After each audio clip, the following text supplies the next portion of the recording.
अस्सलाम वालेकुम प्यारे बच्चों, अब वक्त है मेरी पहचान उर्दू अमली कायदे का। हम कर चुके हैं सफ़ा नंबर 13 तक। आज हम करेंगे सफ़ा नंबर 14। इसमें बता रहे हैं कि तस्वीर की शुरू की आवाज़ वाले हर्फ के गिर्द दायरा बनाएं। ठीक है, अब आप सब देख रहे हैं तस्वीर में क्या है जी, बताइए। बस्ता, और बस्ते की आवाज़ क्या है?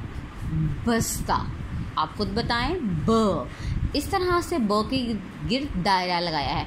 आप इस तस्वीर में सारे ब ढूंढें, इस तरह का ब ढूंढें और ब के गिर्द प्यारा सा दायरा लगाएं। ब में रंग भरते हुए बंदर को रास्ता पार करवाइए। यहाँ बैठा है शरारती बंदर, बंदर ब बंदर। और यहाँ पर हैं केले, बंदर खाना चाहता है केले।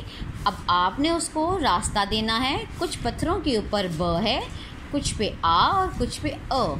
बंदर सिर्फ ब पे चलेगा। अब आप सारे ब में रंग भरिए और बंदर को केले खाने दीजिए। ये सफ़ा मुकम्मल करने के बाद आप मुझे तस्वीर व्हाट्सएप करें।